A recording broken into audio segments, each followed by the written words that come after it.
Right, guys, we're back to the channel. So we got this very interesting information from Shinai here, and I had to show this because it is very comprehensive, and at the same time it kind of hypes up the new mode which is coming, which I know many of you guys are really excited about. So let's get on to this because I like how he made the edit here, which is really cool. So Limit Breaker Journey. This is the most interesting addition to the Dragon Ball Sparking Zero game. You see here, this is the official website here. And in this one, it says Super Limit Breaking Neo DLC. And yeah, this new mode, which is going to be, I guess, Limit Breaker Journey, which is called Limit Breaker Journey. So it's going to have some very interesting stuff. So this is a solo mode with training plus build customization, power expansion, new auras, and the character growth that carries also online, which is really fun.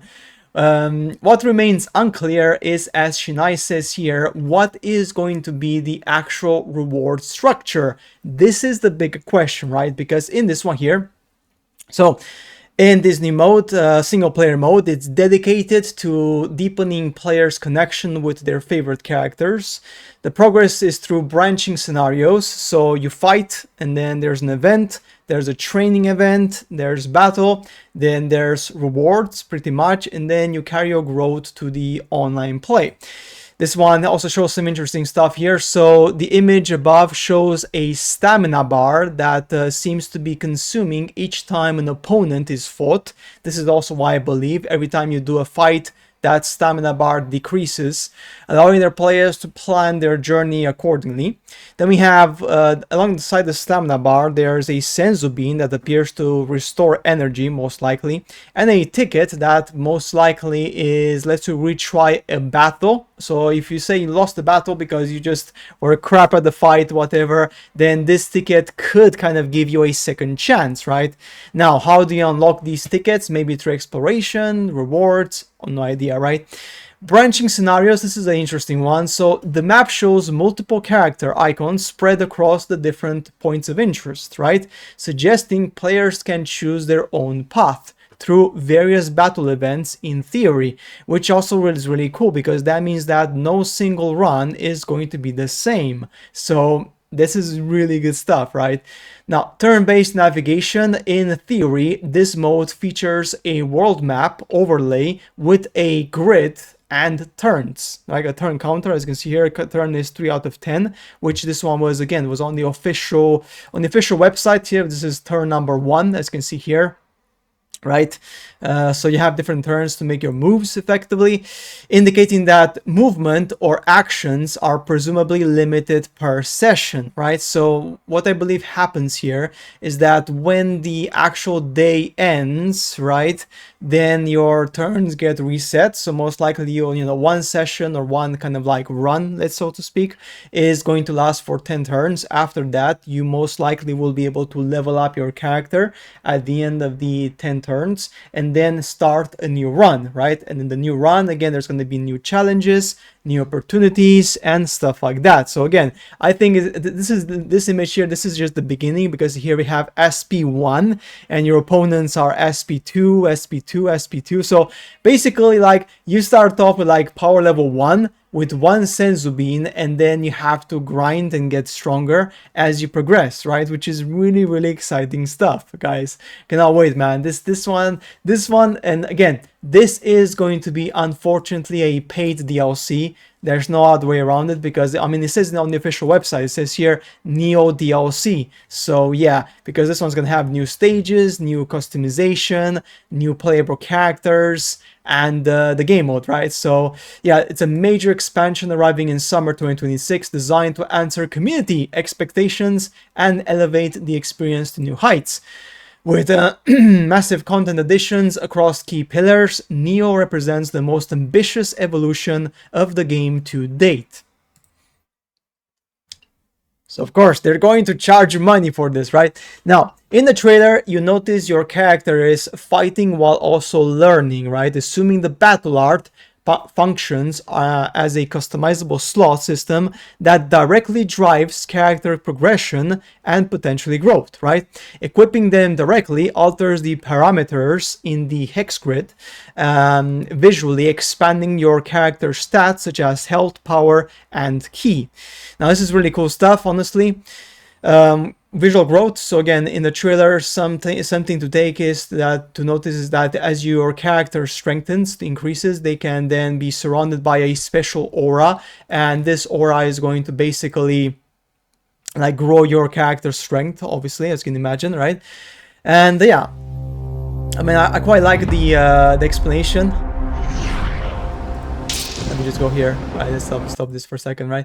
I just like the explanation here because the explanation from this guy is really good, actually, to be honest. Like these slides are really nice. Now, the big question here is, of course, what many people have been thinking about is the fact that what do we get as a reward? That's the big question, right? Because, you know, you level up, right? You kind of increase your stats and you can carry your progress online.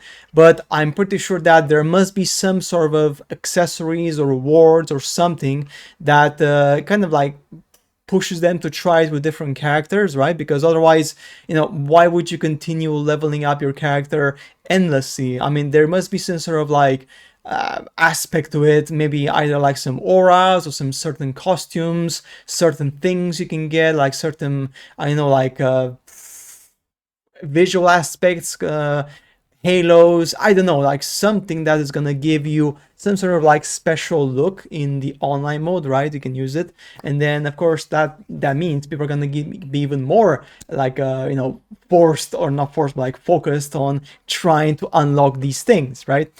As you can see here, encouraging players to explore every branching path of the map to add new earned content. Carrying these rewards into online gameplay can also allow players to showcase their earnings as well. So I do hope that, you know, these earnings or rewards will be there. It's not just going to be basically just, you know, leveling up and that's pretty much it, because that would just be stupid, right? So yeah, in this one here, they haven't even, they actually haven't shown the actual reward system. So all you have here is there's 3 stages. So you can go here at the beginning.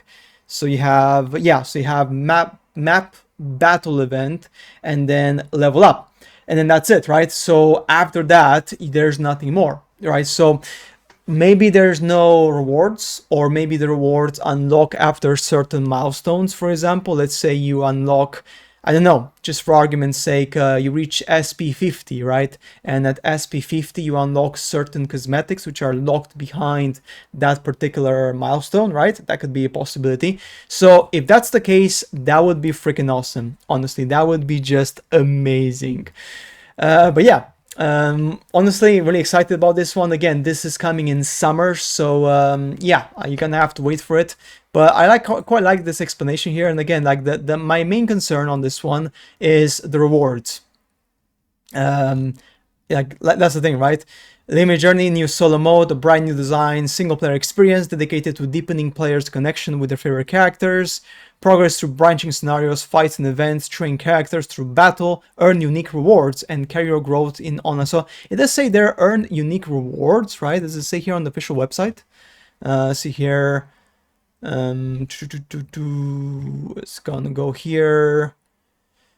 Yeah, so it says here actually on the official website. So on the official website, it does say you earn unique rewards, right? So what's that going to be? I don't know, right? I mean, maybe the Dragon Balls, so maybe like it's going to be different. Maybe like you have to capture the Dragon Balls, because you have here the Dragon Balls, and then once you capture them, you have to do a wish, and then in the wish you can then get a specific reward, right? And then you have to collect them again to get another reward. So maybe that's the case. I don't know, right? So the Dragon Balls may appear in the world. So maybe when like there's an exclamation mark or a question mark, that's your kind of cue that there could be a Dragon Ball over there. So you go there, you collect it, and you know, you kind of like gain the Dragon Balls.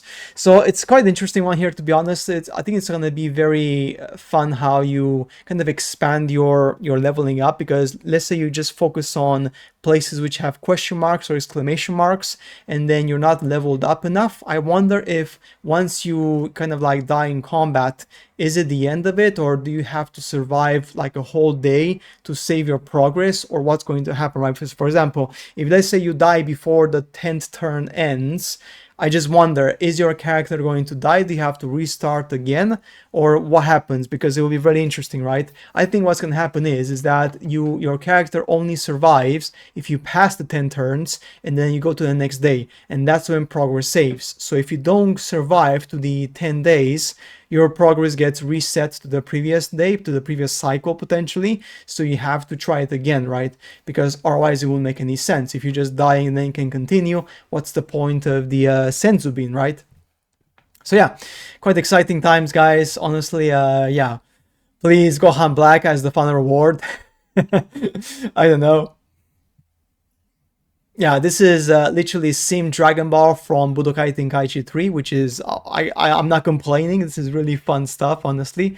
So yes, guys, that's it for today's video. Again, thanks for Shinai for packing this up in this nice tweet.